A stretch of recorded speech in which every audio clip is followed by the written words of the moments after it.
भ्रष्टाचार गर्ने छैन, देशको शिर झुक्न दिने छैन भन्दै संसदको पहिलो बैठकमा छातीमा हात राखेर गृहमन्त्री रवि लामिछानेको प्रतिबद्धता। हामीले पाएको मत निराशाको होइन, आशाको हो भन्दै रवि लामिछानेको धारणा। आफ्ना मान्छे छुटाउन मलाई दबाब नदिनुहोला भन्दै संसदमा रविको अन्य दलहरूलाई आग्रह।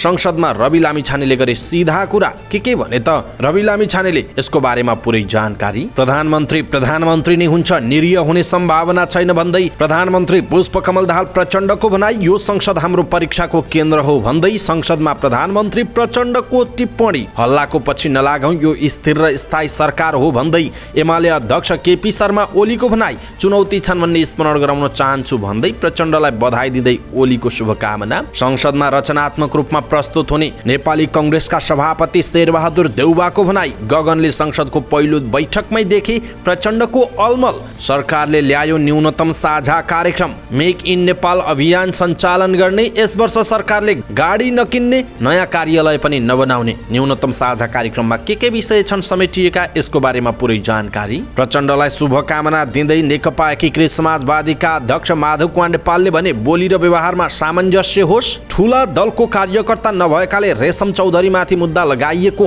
नागरिक उन्मुक्ति पार्टीका अध्यक्ष रञ्जिता श्रेष्ठको भनाई। अहिलेको राजनीतिक संस्कृतिले संघीयता जोगिन नसक्ने जनमोर्चाका अध्यक्ष चित्रबहादुर केसीको भनाई। सरकारले संसदमा हचुवामा प्रस्ताव ल्याउनु नहुने प्रेम सुवालको धारणा। अलि धेरै साथी ल्याउँछु भनेको थिएँ, सकिन भन्दै संसदमा उभिएर राजेन्द्र लिङ्गदेनको स्वीकारोक्ति। देशको अखण्डताका लागि संघीयता चाहिन्छ, जीवित प्रमाण म आफै हुँ भन्दै जनमत पार्टीका अध्यक्ष सीके राउतको भनाई। आगामी पुस 27 गते पृथ्वी जयन्तीका दिन सार्वजनिक बिदा दिने सरकारको निर्णय। प्रदेश 1 मा मुख्यमन्त्री र 3 मन्त्रीले लिए शपथ। गण्डकी प्रदेशको मुख्यमन्त्रीमा एमालेका खगराज अधिकारी चयन। मुख्यमन्त्री खगराज सहित 4 मन्त्रीले लिए शपथ। खगराजलाई भेटेर निस्किएपछि दीपक मनाङेले भने मेरो समर्थन एमालेलाई। माघको 2 गतेदेखि मतदाता नावली सङ्कलन गरिने। इन्धनको मूल्य घटेसँगै हवाई भाडा पनि घट्यो। मलेसियामा बन्धक बनाइएका नेपालीको उद्धार। 13 जना स्वदेश फर्कँदै। मौसम सफा, अधिकतम तापक्रम लगातार बढ्दै। हावा चल्न थालेपछि वायु प्रदूषण पनि कम। भर्चुअल करेन्सी र नेटवर्क मार्केटिङका साइट तथा एपलाई ब्लक गर्न नेपाल दूरसञ्चार प्राधिकरणको निर्देशन। शेयर बजारमा निरन्तर बढ्दो उत्साह। गत जेठ यताकै उच्च बिन्दुमा नेप्से। एनभिए क्लब च्याम्पियनसिप पुरुषतर्फ आर्मी क्वार्टर फाइनलमा प्रवेश। नेपाल T20 लिगको दोस्रो क्वालिफायरमा विराटनगर र जनकपुर भिन्नै। र समाचार पार्टी हेल्थ टिप्स अन्तर्गत आज हामी तनाव मुक्त हुने उपायहरू के हुन सक्छन् भनेर जानकारी दिनेछौँ। हामीलाई अन्तिमसम्म हेर्नुहोला। दर्शक महानुभाव नमस्कार। समाचार पार्टी.com को न्यूज बुलेटिनमा यहाँलाई हार्दिक स्वागत छ। म प्रहलाद चन्द्र घिमिरे। आज मिति विक्रम सम्वत 2079 साल पुसको 26 गते मंगलबार ईस्वी सन् 2023 जनवरी 10 तारिक। सदाको झैं आज पनि हामी उपस्थित भएका छौँ। आजका महत्त्वपूर्ण समाचार, ब्रेकिङ न्यूज अपडेट लगायत तपाईँलाई काम लाग्ने, हेर्नै पर्ने महत्त्वपूर्ण खबरहरू लिएर हामीलाई अन्तिमसम्म हेर्नुहोला। हाम्रो मेहनतका लागि यो भिडियोमा एउटा लाइक अवश्य गर्नुहोला। दर्शक महानुभाव, पलपलको न्यूज अपडेटका लागि हाम्रो च्यानललाई तपाईँले अहिलेसम्म सब्स्क्राइब गर्नु भएको छैन भने कृपया सब्स्क्राइब गर्नुहोस् अनि नजिकै आउने बेल आइकनलाई क्लिक गर्नुहोला। दैनिक रूपमा हेर्दै हुनुहुन्छ भने रेगुलर भनेर लेख्नुहोला। आज पहिलो चोटि हो भने फर्स्ट टाइम भनेर लेखिदिनु होला। देशभित्र हुनुहुन्छ भने आफू रहेको गाउँ ठाउँ शहर जिल्लाको नाम लेख्नुहोला। विदेशमा हुनुहुन्छ भने कुन देशबाट हेरिरहनु भएको छ त्यो कुरा तलको कमेन्ट बक्समा कमेन्ट गर्नुहोला। आउनुहोस् दर्शक महानुभाव, आजका महत्त्वपूर्ण समाचार सुरु गरौँ। प्रधानमन्त्री पुष्पकमल दाहाल प्रचण्डले आज विश्वासको मत लिने प्रसङ्गबाट। प्रधानमन्त्री पुष्पकमल दाहाल प्रचण्डले आज संसदबाट विश्वासको मत लिँदै हुनुहुन्छ। पुस 11 गते प्रधानमन्त्रीको शपथ लिनुभएका प्रचण्डले आज विश्वासको मत लिने संसदको कार्यसूचीमा रहेको छ। आज 11 बजे बैठक बस्नेछ र उक्त बैठकमा प्रधानमन्त्री पुष्पकमल दाहाल प्रचण्डले विश्वासको मत लिने जनाइएको छ। प्रचण्ड संविधानको धारा 76 को उपधारा 2 बमोजिम 7 दलको समर्थनमा प्रधानमन्त्री बन्नु भएको हो। यसरी प्रधानमन्त्री बनेका व्यक्तिले 1 महिनाभित्र विश्वासको मत लिनुपर्ने संवैधानिक व्यवस्था छ। नयाँ प्रतिनिधि सभाको बैठक हिजो बसेको थियो। हिजोको बैठकमा दलका शीर्ष नेताहरूले सम्बोधन गरेका थिए। राष्ट्रिय स्वतन्त्र पार्टी रासोपाका सभापति तथा उपप्रधानमन्त्री एवं गृहमन्त्री रवि लामिछानेले भ्रष्टाचारका नयाँ पुराना सबै फाइल खोल्नुपर्ने बताउनु भएको छ। सोमबार प्रतिनिधि सभाको पहिलो बैठकमा बोल्दै गृहमन्त्री लामिछानेले अहिलेसम्म भएका भ्रष्टाचारको दाग यो संसदले बोकेर बस्न नहुने भन्दै यो काम गर्नका लागि अरू दलले प्रतिबद्धता जनाएकैले आफ्नो पार्टी सरकारमा सहभागी भएको बताउनुभयो। उहाँले छातीमा हात राखेर आफू र आफ्नो पार्टीका सांसदले कुनै पनि अनियमितता नगर्ने र देशको शिर झुक्न नदिने बताउनुभयो। उहाँले भन्नुभयो, म छातीमा हात राखेर भन्छु, म र मेरो दलका कुनै पनि सांसदले अनियमितता गर्ने छैनौँ, देशको शिर झुक्न दिने छैनौँ। यसअघि भएका तमाम बेइज्जतीको जवाफ नागरिकले खोजेको भन्दै लामिछानेले अब भ्रष्टाचारका पुराना फाइल खोल्ने बताउनु भएको हो।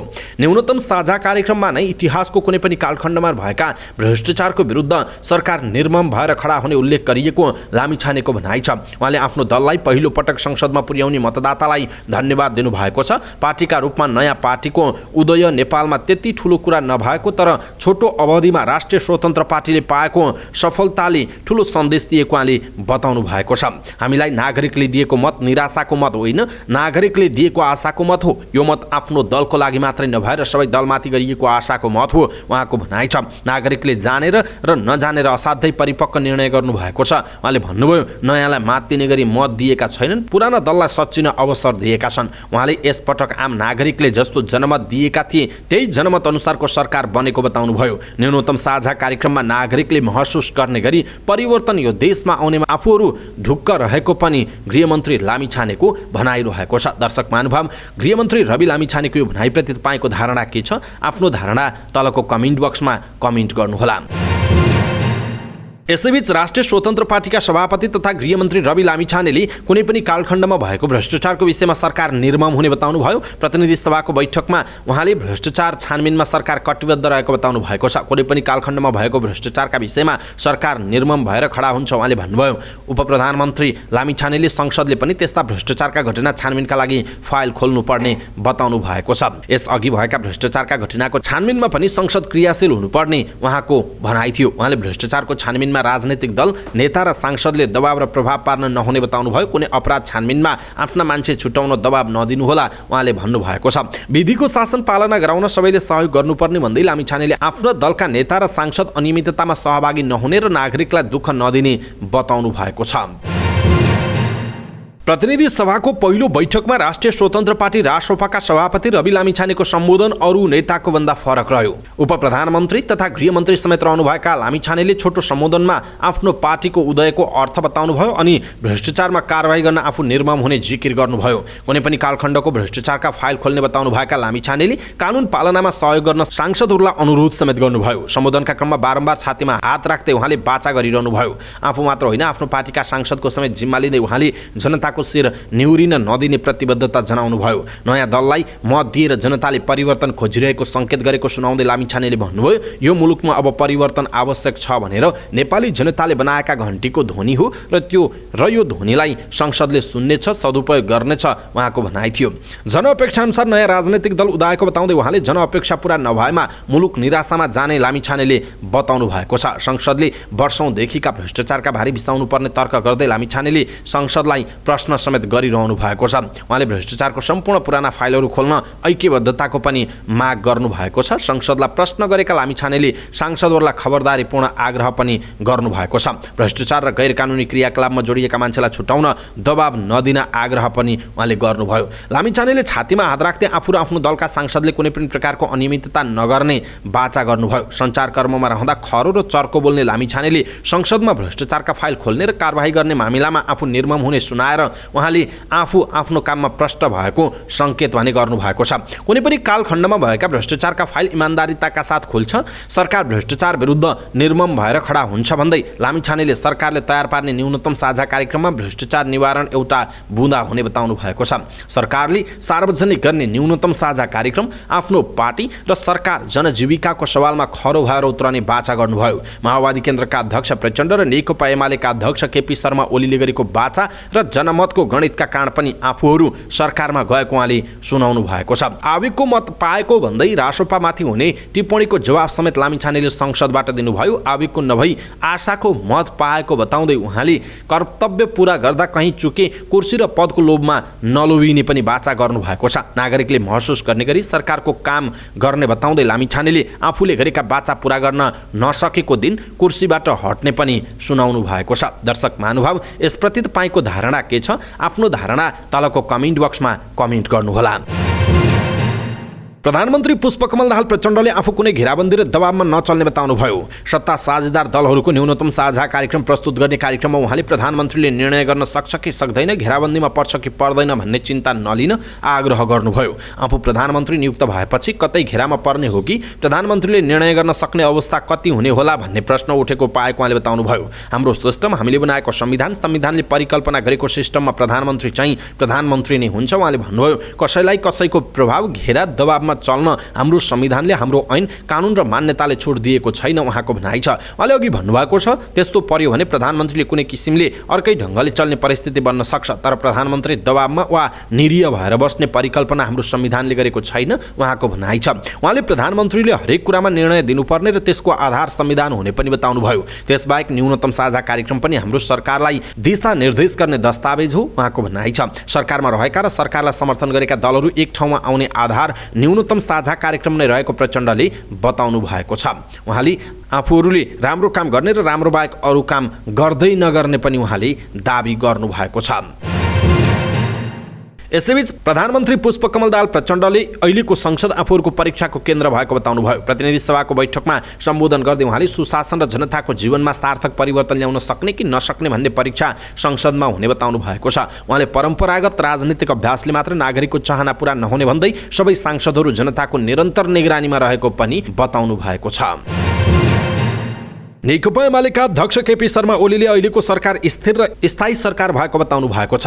सत्ता साझेदार दलको न्यूनतम साझा कार्यक्रम प्रस्तुत गर्ने कार्यक्रममा उहाँले सरकारको स्थायित्वका विषयमा चलेका हल्लाको पछाडि नलाग्न आग्रह गर्नुभयो। यो सरकार स्टेबल र इफेक्टिभ सरकारको रूपमा रहन्छ। राष्ट्रसेवक साथीहरू, यो सरकार स्टेबल र पर्मानेन्ट सरकार हो भन्ने कुरा मनमा राखेर काम गर्नुहुन्छ भन्ने मैले विश्वास लिएको छु उहाँले भन्नुभएको छ। उहाँले कुनै हल्लाको पछाडि लाग्नु नपर्ने भन्दै यो सरकार निकम्मा, निष्क्रिय, शिथिल र स्थितिमा रहने नभई स्थायी र प्रभावकारी भएको दाबी गर्नुभयो। सरकारलाई नेकपा एमालेको सम्पूर्ण हिसाबले साथ र सहयोग रहेको पनि ओलीले बताउनुभयो। खाली टेम्पररी एरेन्जमेन्ट होइन, पर्मानेन्ट सेटलमेन्ट हो। उहाँले भन्नुभयो, प्रधानमन्त्रीलाई प्रतिनिधि सभाको करिब 180 सांसदको समर्थन रहेको पनि ओलीले बताउनु भएको छ। कसैले सरकार ढाल्छ कि भनेर सोच्न आवश्यक नरहेको पनि ओलीले बताउनु भएको छ। यसैबीच नेकपा एमालेका अध्यक्ष केपी शर्मा ओलीले चुनौती छन् भन्ने स्मरण गर्न प्रधानमन्त्री पुष्पकमल दाहाल प्रचण्डलाई आग्रह गर्नुभएको छ। प्रतिनिधि सभाको पहिलो बैठकमा सम्बोधन गर्दै ओलीले प्रचण्डलाई बधाई दिँदै चुनौती छन् भन्ने स्मरण गर्न पनि आग्रह गर्नुभएको हो। प्रधानमन्त्री प्रचण्डले आज विश्वासको मत पाउनेमा आफू ढुक्क रहेको भन्दै ओलीले भन्नुभयो, म उहाँलाई बधाई भन्न चाहन्छु, तर चुनौती छन् भन्ने कुरामा पनि स्मरण गराउन चाहन्छु उहाँको भनाइ छ। पूर्व प्रधानमन्त्री ओलीले अहिले राष्ट्रियता सम्बन्धी र आर्थिक समस्या बढिरहेको बताउनुभयो। अर्थतन्त्र गम्भीर अवस्थामा रहेको भन्दै ओलीले सबै समस्याको सकारात्मक ढङ्गले समाधान खोज्नुपर्ने टिप्पणी गर्नुभयो।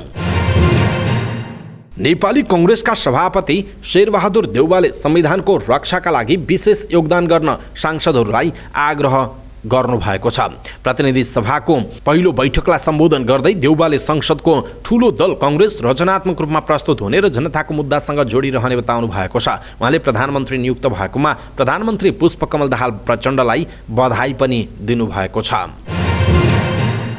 नेपाली कांग्रेसका महामन्त्री गगन कुमार थापाले प्रतिनिधि सभा विघटन प्रतिगमन थियो कि थिएन भन्ने बहस फेरि सुरु भएको बताउनुभयो। प्रतिनिधि सभाको पहिलो बैठकपछि सञ्चारकर्मीहरूसँग कुराकानी गर्दै थापाले एमाले अध्यक्ष केपी शर्मा ओलीको सम्बोधनका क्रममा प्रधानमन्त्री पुष्पकमल दाहाल प्रचण्ड एक ठाउँमा अप्ठ्यारोमा परेको बताउनुभयो। प्रधानमन्त्री प्रचण्ड र एमाले अध्यक्ष केपी शर्मा ओलीले बोल्दा एक अर्कालाई समर्थन गरेको, तर एउटा अवस्थामा प्रचण्ड अलमलमा परेको आफूले देखेको उहाँले सुनाउनुभयो। संसद बैठकपछि थापाले भन्नुभयो, ओलीले प्रतिनिधि सभा विघटन जनताको पक्षमा थियो, त्यसलाई प्रतिगामी भन्नेहरू नै प्रतिगामी हुन् भन्दै गर्दा प्रधानमन्त्री टेबल ठोकौँ कि नठोकौँ भनेर अलमलमा परेको देख्दा चाहिँ सहानुभूति लायो उहाँले भन्नुभएको छ।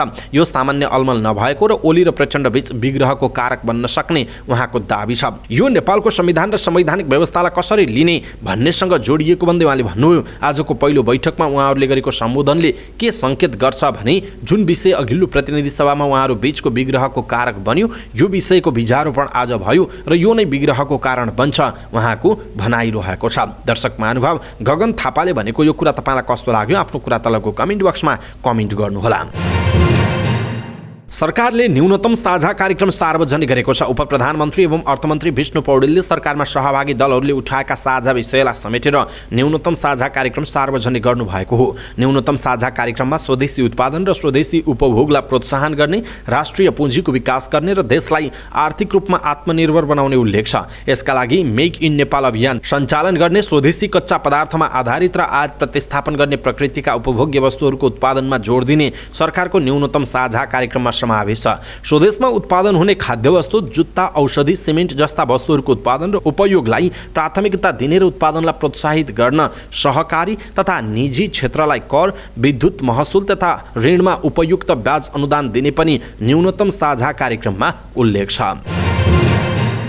सरकारमा सहभागी दलहरूले ल्याएको न्यूनतम साझा कार्यक्रम सोमबार सार्वजनिक भयो। उपप्रधानमन्त्री एवं अर्थमन्त्री विष्णु पौडेलले उक्त न्यूनतम साझा कार्यक्रम प्रस्तुत गर्नुभयो। त्यसक्रममा उहाँले यो वर्ष सरकारले गाडी नकिन्ने र नयाँ सार्वजनिक निकाय खोल्न रोक लगाउने बताउनु भएको छ। उहाँले स्थानीय तहमा पञ्जीकरणको शुल्क नलिन नीतिगत व्यवस्था गर्ने पनि बताउनुभयो। नेकपा एमाले, नेकपा माओवादी केन्द्र, राष्ट्रिय स्वतन्त्र पार्टी, राष्ट्रिय प्रजातन्त्र पार्टी, जनता समाजवादी पार्टी, जनमत पार्टीले सरकारको कामलाई मार्गदर्शन हुने गरी न्यूनतम साझा कार्यक्रम तयार पारेका हुन्। उपप्रधानमन्त्री तथा एमाले नेता विष्णु पौडेल नेतृत्वको कार्यदलले न्यूनतम साझा कार्यक्रमको मस्यौदा गरी शीर्ष नेताहरूलाई बुझाएको थियो। आइतबार शीर्ष नेताहरूले न्यूनतम साझा कार्यक्रमलाई अन्तिम रूप दिएका थिए।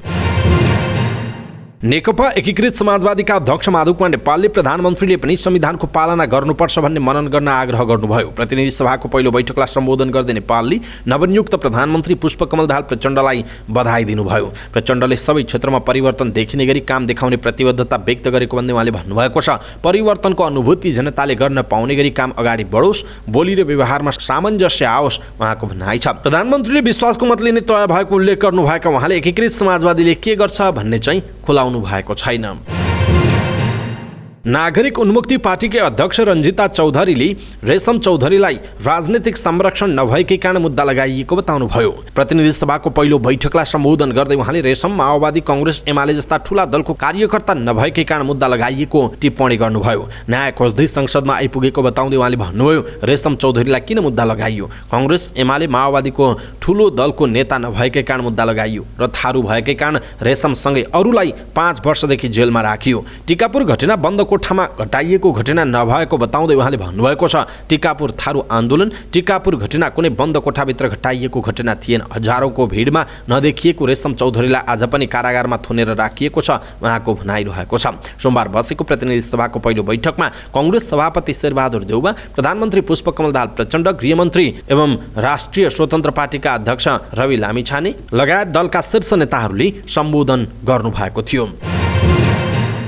राष्ट्रिय जनमोर्चाका अध्यक्ष चित्रबहादुर केसीले अहिलेको राजनीतिक संस्कृतिले संघीयतालाई बचाउन नसकिने बताउनु भएको छ। प्रतिनिधि सभाको पहिलो बैठकमा बोल्दै उहाँले यस्तो बताउनुभयो। उहाँले भन्नुभयो, हामी विशुद्ध सत्तामा कसरी जाने, जुनसुकै मूल्य चुकाएर भए पनि त्यही छ। चुनाव लडिसक्नु गई नसक्नु भइसकेछ। यो कसका कारणले? यो अरूले थुपारेको हो। राजनीति पार्टीहरूप्रति, नेता, सांसद, मन्त्रीहरूप्रति जनताको आस्था छैन। पार्टीका कार्यकर्तालाई यही संस्कृति सिकाइराख्ने हो भने हामीले देश जोगाउन सक्दैनौँ, संघीयता जोगी नै सक्दैन उहाँको भनाइ छ। अध्यक्ष केसीले देशमा उद्योग कल कारखाना खोल्नु पर्ने ठाउँमा भएका कल कारखानाहरूलाई पनि निजीकरण गर्दा समस्या उत्पन्न भइरहेको बताउनु भएको छ। उहाँले अहिले देशमा मन्त्री, सांसद बन्ने कारखाना खोल्ने काम भएको बताउनु भएको छ। उहाँले अहिले पनि देश बेवारिसे भएको भन्दै राजनीतिक दलहरू सत्तामा कसरी जाने र जुनसुकै मूल्य चुकाएर भए पनि सरकारमा जानै पर्ने स्थिति विकराल बन्दै गएको बताउनुभयो। उहाँले निर्वाचन लडी नसक्नु रहेको भन्दै यो अवस्था अहिलेका लागि राजनीतिक दलहरूले थुपारेको पनि बताउनुभयो। नेपाल मजदुर किसान पार्टीका सांसद प्रेम सुवालले सरकारले संसदमा हचुवाको प्रस्ताव ल्याउन नहुने बताउनु भएको छ। प्रतिनिधि सभाको बैठकमा बोल्दै उहाँले विगतमा सरकारले हचुवामा प्रस्तावहरू ल्याएको भन्दै आगामी दिनमा त्यस्तो गर्न नहुने बताउनु भएको छ। उहाँले संसदलाई प्राज्ञिक थलो बनाउन आवश्यक रहेको पनि बताउनुभयो। उहाँले सत्ता र प्रमुख प्रतिपक्ष बीचको भागबण्डा नमिले मात्र प्रजातन्त्र बलियो हुन्छ भन्ने मानसिकता त्यागेर देशका लागि आवश्यक काम गर्नुपर्नेमा पनि जोड दिनुभयो। राष्ट्रिय प्रजातन्त्र पार्टीका अध्यक्ष राजेन्द्र लिङदेनले अघिल्लो संसदमा प्रतिज्ञा गरे अनुसार धेरै साथी लिएर आउन नसकेको बताउनुभयो। मक्सिर 4 को चुनावबाट निर्वाचित प्रतिनिधि सभाको पहिलो बैठकमा बोल्दै उहाँले धेरै संख्यामा प्रतिनिधित्व हुन नसके पनि जनताको भावनाको बलियो प्रतिनिधिको रूपमा आएको बताउनु भएको छ। अध्यक्ष लिङदेनले जनताले एउटा राजनीतिक दलमाथि पूर्ण रूपमा विश्वास गर्न नसकेको र सबै दल र विचारलाई मिलेर अगाडि बढ्न जनादेश दिएको पनि बताउनु भएको छ। उहाँले आफ्नो पार्टी राष्ट्रियता, राष्ट्रिय एकता, सुशासन, विकास र सेवा प्रवाहको मुद्दामा दृढताका साथ उभिने अध्यक्ष लिङदेनले बताउनु भएको छ। जनमत पार्टीका अध्यक्ष सीके राउतले नयाँ दलहरूसँग आवेग मात्र होइन अग्रजप्रति सम्मान पनि रहेको बताउनुभयो। प्रतिनिधि सभाको पहिलो बैठकलाई सम्बोधन गर्दै राउतले आफू निर्वाचित भएको 72बाट यसअघि सांसद रहेका गजेन्द्र नारायण सिंह र उपेन्द्र यादवलाई स्मरण गर्नुभयो। संसदको पहिलो बैठकमा आफूहरूलाई स्वागत गर्ने क्रममा प्रधानमन्त्री पुष्पकमल दाहाल प्रचण्डले नयाँ दलहरूमा आवेग छ भनेको उल्लेख गर्दै राउतले भन्नुभएको छ, हामीसँग आवेग मात्र होइन अग्रजप्रति सम्मान पनि छ भन्नमा ढुक्क रहन आग्रह गर्दछु। उहाँको भनाइ छ, आफूहरूमा रहेको आवेग जनतामा रहेको परिवर्तनको आकांक्षा भएको र यसलाई ऊर्जाका रूपमा प्रयोग गर्नुपर्ने उहाँले बताउनु भएको छ। जनमत पार्टीका अध्यक्ष राउतले संघीयता अपरिहार्य रहेको बताउनुभयो। यो देशको अखण्डताका लागि पनि अपरिहार्य भएको जीवित प्रमाणका रूपमा म आफै तपाईँ समक्ष उभिएको छु। उहाँले भन्नुभएको छ, यो सरकारले संघीयतालाई सबल गर्ने दिशामा उपयुक्त कदम चाल्ने विश्वास छ। उहाँको भनाइरहेको छ।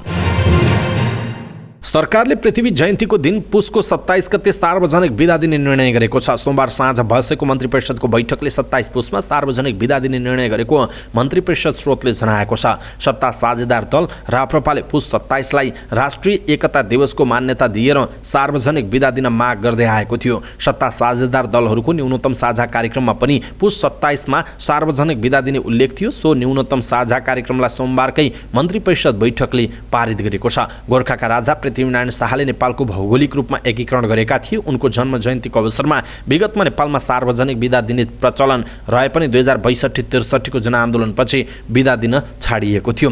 यस वर्ष सरकार निर्माणका लागि महत्त्वपूर्ण घटक राप्रपाले सरकारलाई समर्थन दिन र सरकारमा सहभागी हुन पुस 27 मा सार्वजनिक बिदा दिनुपर्ने अडान नै राखेको थियो, जसलाई सरकारले स्वीकार गरेको हो। दर्शक महानुभाव, राप्रपाको यो अडान सरकारमा सहभागी राप्रपा र सँगसँगै पुस 27 गते राप्रपाकै दबावमा सार्वजनिक बिदा दिएको छ, सरकारले बिदा दिएको छ। यसप्रति तपाईको धारणा के छ? आफ्नो कुरा तलको कमेन्ट बक्समा कमेन्ट गर्नुहोला। प्रदेश 1 का मुख्यमन्त्री हिक्मत कार्कीले पद तथा गोपनीयताको शपथ लिनुभएको छ। प्रदेश प्रमुख परशुराम खापुङसँग कार्कीले पद तथा गोपनीयताको शपथ लिनुभयो। कार्कीले 3 जना मन्त्री पनि नियुक्त गर्नुभएको छ। एमालेबाट तिलकुमार मेन्याङबो, राप्रपाबाट भक्ति सिटोला र जसपाबाट निर्मला लिम्बू मन्त्री नियुक्त हुनुभएको छ। बिना विभागीय मन्त्री बन्नुभएका उहाँहरूले पनि मुख्यमन्त्री कार्कीसँगै शपथ लिनुभएको छ। प्रदेश 1 सरकारमा नेकपा माओवादी केन्द्र भने सहभागी भएको छैन। उसले प्रदेश 1 सरकारको नेतृत्व आलोपालो गर्ने गरी सहमति नभएसम्म आफूहरू सरकारमा नजाने बताएको छ।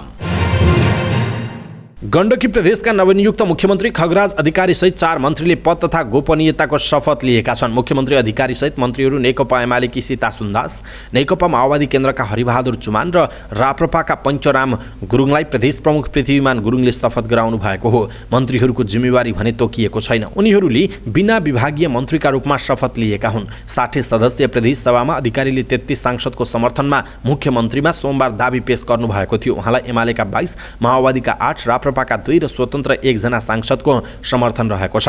अधिकारीले संविधानको धारा 168(2) अनुसार 2 भन्दा बढी दलको समर्थनमा प्रदेश प्रमुखको कार्यालयमा दाबी प्रस्तुत गर्नुभएको थियो। अधिकारीलाई प्रदेश प्रमुख गुरुङले मुख्यमन्त्रीमा नियुक्त गर्नुभएको हो। यसैबीच सांसद राजीव गुरुङ अर्थात् दीपक मनाङले पनि गण्डकी प्रदेशको मुख्यमन्त्रीमा खगराज अधिकारीलाई समर्थन गर्नुभएको छ। पोखराको 0 किलोमिटर स्थित न्यू एरा पार्टी प्यालेसमा खगराजलाई भेटेर फर्किएपछि दीपक मनाङले सङ्घमा जेसुकै भए पनि आफूले एमालेलाई समर्थन गर्ने बताउनुभयो। मनाङबाट प्रदेश सभामा स्वतन्त्र उठेर निर्विरोध हुनुभएका मनाङले चुनाव लगत्तै नेकपा एकीकृत समाजवादीमा प्रवेश गर्नुभएको थियो।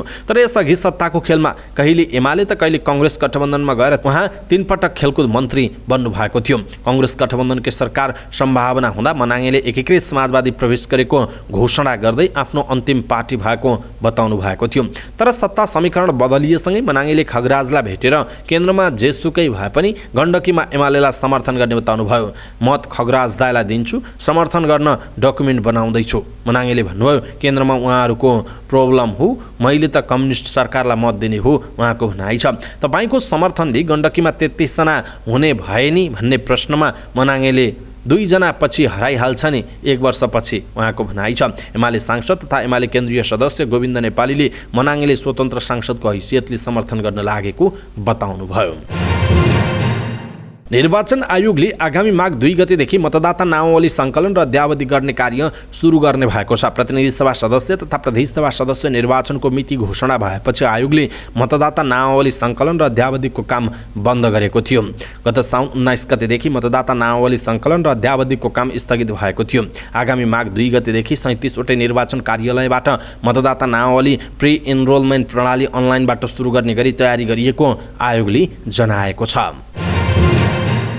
सरकारले हवाई इन्धनको मूल्य घटाएसँगै हवाई भाडा पनि घटाइएको छ। आयल निगमले इन्धनको मूल्यमा प्रति लिटर 20 रुपैयाँ कटौती गरेसँगै वायु सेवा सञ्चालक सङ्घले हवाई भाडा घटाएको हो। सङ्घका अनुसार काठमाडौँदेखि धनगढीसम्मको उडानमा सबैभन्दा धेरै 885 रुपैयाँ भाडा घटेको छ। यो गन्तव्यका लागि 7510 रुपैयाँ कायम भएको छ। काठमाडौँदेखि धनगढीसम्म अधिकतम भाडा 16140 रुपैयाँ कायम भएको छ। काठमाडौँबाट हुने पर्वतीय उडान माउन्टेन फ्लाइटमा 685 भाडा घटेर अधिकतम 14205 रुपैयाँ कायम भएको छ। काठमाडौँ सिमारामा 180 भाडा घटेको छ। त्यस्तै काठमाडौँ भद्रपुरमा 600, काठमाडौँ विराटनगरमा 485 रुपैयाँ, काठमाडौँ जनकपुरमा 260, काठमाडौँ भरतपुरमा 215 र काठमाडौँ पोखरामा 320 रुपैयाँ भाडा घटेको जनाइएको छ। मलेसियामा बन्धक बनाइएका 13 जना नेपाली नागरिक उद्धार भएको छ। उद्धार भएका मध्ये 6 जना आज स्वदेश फर्किने भएका छन्। नेपालबाट मलेसिया गएका नेपालीहरू समस्यामा परेको गुनासो प्राप्त भएपछि सोमबार बिहान प्रधानमन्त्री पुष्पकमल दाहाल प्रचण्डले बन्धक बनाइएका र अन्य समस्यामा परेका नेपालीहरूको अवस्था बुझी तत्काल रिहाई तथा उद्धारको पहल गर्न मुख्य सचिव शङ्करदास बैरागीलाई निर्देशन दिनुभएको थियो। निर्देशनका आधारमा सरकारले परराष्ट्र मन्त्रालय मार्फत मलेसियामा रहेको नेपाली राजदूतावाससँग सम्पर्क गरेको थियो। बन्धक बनाइएका नेपालीहरूको अवस्था बुझेर तत्काल उद्धारका लागि पहलपछि मलेसियाको PRS फरेस्ट म्यानेजमेन्ट कम्पनीमा कार्यरत 13 जना नेपाली नागरिक स्वदेश फर्कन लागेको जनाइएको छ। मलेसियामा रहेको नेपाली राजदूतावासले प्रधानमन्त्री कार्यालयलाई दिएको जानकारी अनुसार यो कम्पनीमा काम गर्न गएका 13 जना सबै श्रमिकहरूलाई मेनपावर कम्पनीले खर्च बेहोर्ने गरी र एक नेपाली होटलमा खाने र बस्ने व्यवस्था गरिएको जनाइएको छ। दूतावासको पहलमा उनीहरूमध्ये 6 जना आज र आउँदो शुक्रबार 7 जना नेपाल फर्कने जनाइएको छ। त्यसैगरी मलेसियाको एक अन्य कम्पनीमा समस्यामा परेका 28 जना नेपाली श्रमिकहरूको समस्या हल गर्न समेत पहल भइरहेको प्रधानमन्त्रीको निजी सचिवालयले जनाएको छ। आज दिनभर देशभरको मौसम सफा रहने अनुमान छ। केही दिन यता देशभरकै मौसम सफा छ। बिहान र बेलुका चिसो भए पनि दिउँसोको समयमा पारिलो घाम लाग्न थालेको छ। यसले गर्दा देशभरकै अधिकतम तापक्रम बढ्न थालेको छ। हिउँदी वर्षा नहुँदा हिमपात हुन सकेको छैन। वर्षा र हिमपात नभएको तथा दिउँसोको समयमा पारिलो घाम लाग्ने गरेकाले केही दिन अघिको तुलनामा अहिले केही न्यानो छ। मौसमविद वरुण पौडेलले तत्काललाई पानी पर्ने सम्भावना नरहेको बताउनुभयो। पश्चिमी न्यूनचापीय प्रणालीको प्रभावका कारण हावा चल्दा वायुमण्डलमा थुप्रिएको प्रदूषण पनि हट्न थालेको बताउनु भएको छ। हावा चल्न थालेपछि प्रदूषण पनि कम हुन थालेको हो। दिउँसो पारिलो घाम लाग्न थालेसँगै काठमाडौँको अधिकतम तापक्रम क्रमिक रूपमा बढ्न थालेको छ। अस्ति 20 डिग्री सेल्सियस रहेको काठमाडौँको तापक्रम हिजो 21 डिग्री सेल्सियस पुगेको थियो। आज पनि पारिलो घाम लाग्ने भएकाले तापक्रम बढ्न सक्ने सम्भावना रहेको मौसमविदहरूको भनाइ छ। यस्तै तराईका जिल्लामा पनि मौसममा सुधार आइरहेको छ। केही दिन अघि शीतलहर चलेको तराई मधेसका जिल्लामा अब घाम लाग्ने सम्भावना रहेको मौसमविद वरुण पौडेलले बताउनुभयो। बिहान हुस्सु कुहिरो लागे पनि दिउँसो हुस्सु कुहिरो हटेर घाम लाग्ने उहाँको भनाइ छ। नेपाल दूरसञ्चार प्राधिकरणले cryptocurrency, bitcoin, hyper networking, online जुवा लगायत गैर कानुनी काम र आर्थिक अपराधसँग जोडिएका वेबसाइट, एप र अनलाइन सञ्जाललाई ब्लक गर्न निर्देशन दिएको छ। सोमबार इन्टरनेट सेवा प्रदायकहरूलाई एक निर्देशन जारी गर्दै प्राधिकरणले नेपालमा मौद्रिक उपकरणको रूपमा कानुनी मान्यता नदिएको भर्चुअल करेन्सी र नेटवर्किङ मार्केटिङ लगायत डिजिटल प्रविधिको प्रयोग गरी हुने कारोबार हालका दिनमा बढ्दै गएको बताइएको छ। गैर कानुनी क्रियाकलाप तथा आर्थिक अपराधसँग सम्बन्धित वेबसाइट, एप र अनलाइन सञ्जाल लगायतका भर्चुअल माध्यमहरू नेपालभित्र प्रयोग, सञ्चालन र व्यवस्थापन गर्न, नेपालबाट पहुँच पुग्न नसक्ने व्यवस्था गर्न सबै इन्टरनेट इमेल सहित सेवा प्रदायक संस्थाहरूलाई नेपाल दूरसञ्चार प्राधिकरणबाट निर्देशन जारी गरिएको प्राधिकरणले जनाएको छ। नयाँ सरकार गठनसँगै निरन्तर बढ्दो क्रममा रहेको शेयर बजार परिसूचक नेप्से चालु आर्थिक वर्ष लागेसँगै उच्च बिन्दुमा पुगेको छ। 2079 जेठ 10 मा 2217.19 अङ्कमा बन्द भएको नेप्से सोमबार त्यस यताकै उच्च बिन्दुमा पुगेको हो। साताको दोस्रो कारोबारको दिन सोमबार बजार परिसूचक नेप्से 47.17 अङ्कले वृद्धि हुँदा 2211.76 अङ्कमा बन्द भएको छ। शेयर लगानीकर्तामा बढ्दो उत्साहले बजार परिसूचकसँगै कारोबार रकम पनि बढ्दै गएको छ। गत बिहीबार 5 अर्ब माथिको कारोबार भएको बजारमा लगातार तेस्रो कारोबारको दिन पनि 5 अर्ब माथिको कारोबार भएको छ। निक्षेपमा वृद्धि भए पनि बैंकमा लगानी गर्ने विश्वासिलो वातावरण नभएको भन्दै कर्जा लगानी हुँदा बैंकिङ प्रणालीमा तरलता सहज बन्दै गएको छ। निजी क्षेत्रले राष्ट्र बैंकलाई नीतिगत दर घटाउन लगातार दबाब दिँदै गर्दा मागदेखि निक्षेपको ब्याज दर पनि घट्ने अपेक्षा लगानीकर्ताले लिएका छन्। तरलता सहज बन्दै गएको र ब्याज दर घट्ने अपेक्षा तथा चालु पुँजी कर्जा मार्गदर्शनमा भएको संशोधनले शेयर लगानीकर्ताको मनोबल बढेको छ। सोमबार नेप्सेमा कुल 5 अर्ब 31 करोड 43 लाख 8 हजारको कारोबार हुँदा रेडी पावर कम्पनीको सर्वाधिक 20 करोड 68 लाख 17 हजारको कारोबार भएको छ। त्यस्तै गान्धी ग्रुप पावरको 16 करोड 96 लाख 79 हजार र एनआइसी एसिया बैंकको 16 करोड 78 लाख 67 हजारको कारोबार भएको जनाइएको छ। सोमबार नेप्सेमा होटल तथा पर्यटन बाहेक सबै उपसूचकमा वृद्धि हुँदा हाइड्रो पावर कम्पनीको शेयरमा लगानीकर्ताको आकर्षण देखिएको छ। हाइड्रो पावर उपसूचक सर्वाधिक 4.94% वृद्धि हुँदा बैंकिङ उपसूचक पनि 2.11% बढेको छ। होटल तथा पर्यटन उपसूचक भने 0.70% घटेको छ। सोमबार नेप्सेमा कुल 210 कम्पनीको शेयर कारोबार भएकोमा करिब 1 दर्जन कम्पनीले शेयर मूल्य बढेर सकारात्मक सर्किट लेभलमा बन्द भएको छ। कारोबार भएकामा 173 कम्पनीको शेयर मूल्य वृद्धि हुँदा 31 कम्पनीको घटेको छ भने 6 कम्पनीको स्थिर छ। शेयर मूल्यमा सकारात्मक सर्किट लाग्नेमा अधिकांश जलविद्युत कम्पनी रहेको जनाइएको छ। स्वाभिमान लघुवित्तको शेयर मूल्य सर्वाधिक 3.57% गिरावट हुँदा धौलागिरी लघुवित्तको शेयर मूल्य 2.44% र डिप्रोक्स लघुवित्तको शेयर मूल्य 1.80% गिरावट भएको छ। 7औं एनभिए पुरुष तथा महिला क्लब भलिबल च्याम्पियनसिपमा पुरुषतर्फ नेपाली सेनाको त्रिभुवन आर्मी क्लब क्वार्टर फाइनलमा प्रवेश गरेको छ।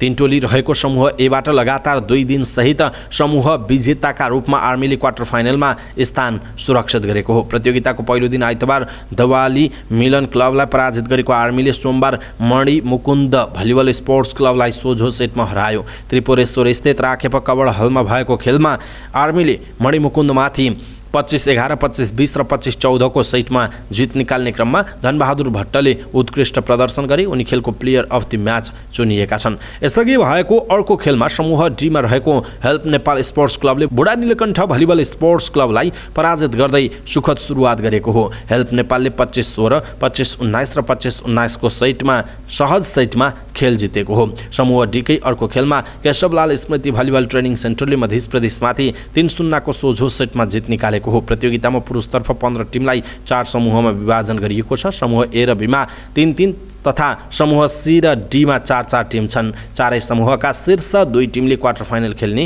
जनाइएको छ। एलिमिनेटरमा काठमाडौँ नाइट्सलाई 79 रनले हराएपछि नेपाल टी20 लिगको फाइनल पुग्न हुने दोस्रो क्वालिफायरमा विराटनगर सुपर किङ्सले जनकपुर रोयल्ससँगको भेट निश्चित गरेको छ।